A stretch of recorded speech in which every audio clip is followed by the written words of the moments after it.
Hello, my name is Teacher Ben, coming right back at you with my sixth installment in the ongoing series of getting bullied in high school and college athletics. Yeah, I was bullied. Let me get into my 1 year at Muskingum College. Uh, Let me talk a little bit. Coming from my basketball year, I think that my coach was quite impressed with my ability to play two college sports. Um, I was always kind of insecure about my body image and my body shape, and I was like, uh, I am trying to represent a runner who is playing basketball. So apparently, at some point, uh, more or less over the summer, I believe. Uh, and I was trying to present myself as a tall, skinny guy, I guess. But apparently, over that summer, I developed an eating disorder, and it was really horrible. I actually worked for Bob Evans, and about the only thing I ate all day was like a Bob Evans biscuit. I was afraid to eat meat because of the caloric intake, and my coach immediately recognized Ben's got an eating disorder. And so he told my mother. My mother got me into a eating disorder counselor, um, and lo and behold, I slowly got my way through this eating disorder. Thanks be to God, to my coach for believing in me, the doctors at Muskingum College who worked with me, uh, and really the therapists. They were huge, and they told me to start drinking this nutritional supplement called Boost. So my mom spent hundreds of dollars on Boost, and I'm living in this. The coach actually gave me a special living arrangement for only track athletes. I lived with five wonderful people, but as it turns out, I we weren't really great friends, and so obviously I was shy and socially awkward, and I think that they could very well be great people, but they did have some great moments in life where they were laughing at my expense. Um, yeah, so and being an athlete, and they're like, "Where is Ben? Why is he not practicing with the team?" And so. And then they come into my room and there's $100 worth of Boost, and I'm 140 pounds, and or I don't know really what my weight was exactly, but they're like, well, I don't have to drink Boost. What the hell is Boost? So that was kind of relatively insulting. It kind of cut me to the heart, cut me to the bone.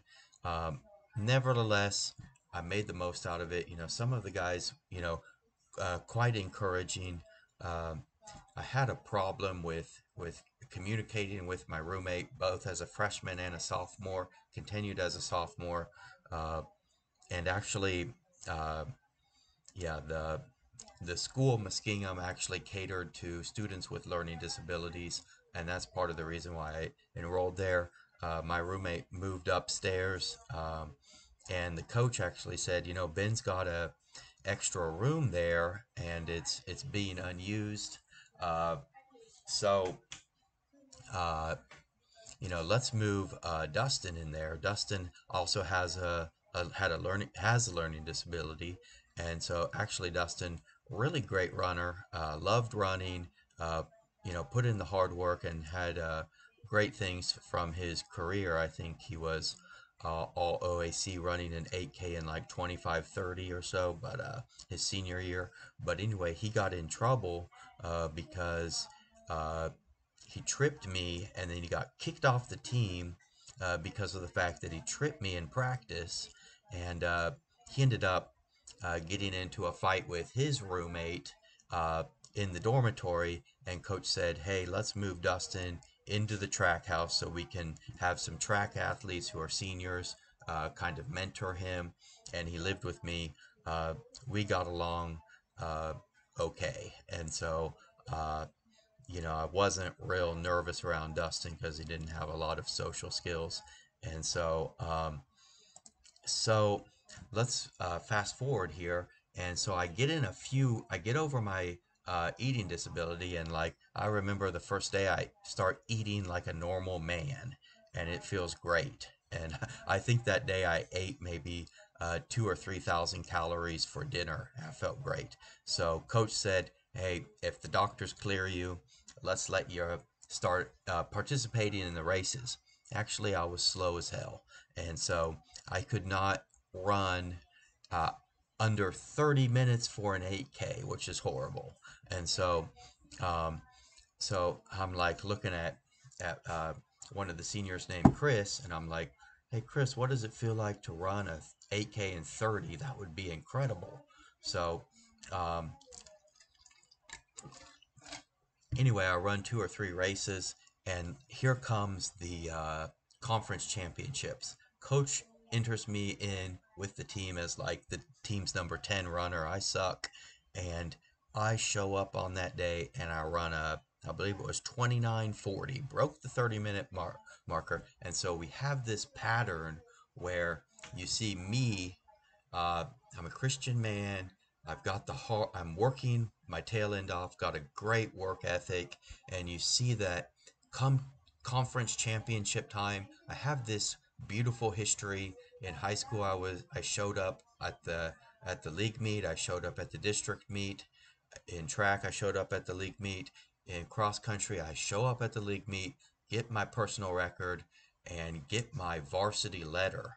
Uh, I was I earned a varsity letter because I think I scored points for the team. I was in the top 5 of Muskingum College, and so let me fast forward. We Indoor track. I continue to improve. Uh, Represented the college at the conference championships again. Here I am again at the league championship meets, and I don't score any points, but I'm there. Track season, we enter into track season, and we're in spring break trip, Myrtle Beach, South Carolina, 1 week. Everybody's partying. I show up. I do not party, by the way. And so I show up at practice. Coach says, "You're a steeplechase runner.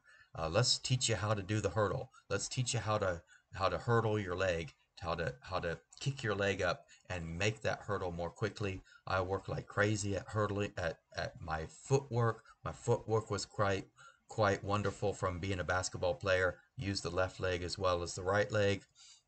At Coastal Carolina, I start out that race, and I've got like a 300-meter lead. I do die towards the end, and you'll see my history that I start out fast, die towards the end, hang in there, get a decent time because I hang in at the end.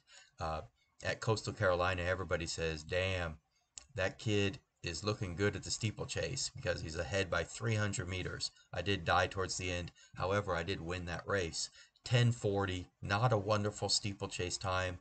I mean, really, Muskingum College didn't have anybody else running steeplechase at 10:40, and so it was all mine. The race was this was my what I represented Muskingum College, uh, and that was my race. So I continued. After about 2 or 3 weeks, he continues putting me in steeplechase, steeplechase, steeplechase. I post 10:30, steeplechase, steeplechase, steeplechase. I post 10:20, and time comes for the league championship. And maybe the coach realizes, Ben always shows up at the league championships. When it's crunch time, he delivers.